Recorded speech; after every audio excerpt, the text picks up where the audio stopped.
Okay, so the question was, what is the exigence that drives Maddie Kahn to write her essay on Mashama Bailey? And what's the tone that Kahn's attempting to establish with her audience?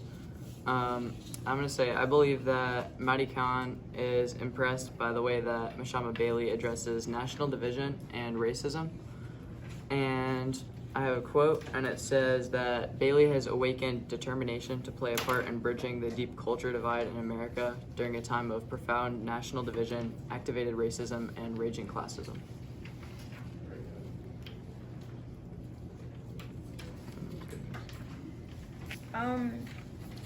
So I think Maddie Kahn, her tone with this article is very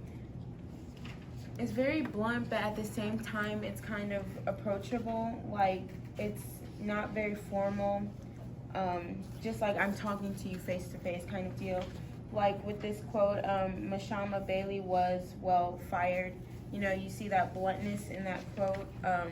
You know, she doesn't beat around the bush, and it's not formal, it's informal when talking about it.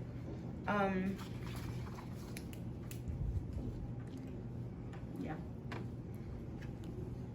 Back to what Ryder said about the purpose, basically, like why she wanted to write this article. It's a quote in like the page before the last one. Well, no, it's like second page. Back in the third page. Okay, it said, oh, well, this is a trend. You have to cook French, or I have to work at this Italian restaurant and cook Italian food. Those cuisines, Bailey notes, comes with a sense of prestige, but just because these aren't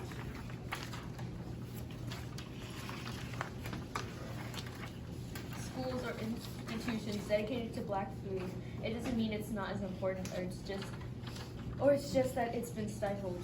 Like, this is like saying that there's like a filter on like what's right and wrong in like the cuisine world, like with race. It's like, if you don't know this is popular, it's wrong.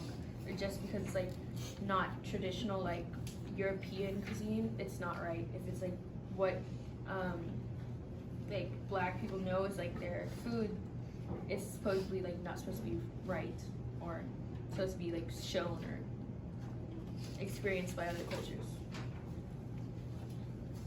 So on the third page, I think, it says, so she started to search for a black woman in the field to research, someone who'd been a professional. It took an inexcusable amount of time. The business remains male-dominated and white. So it shows how the racial problems with the culinary industry are make it so difficult for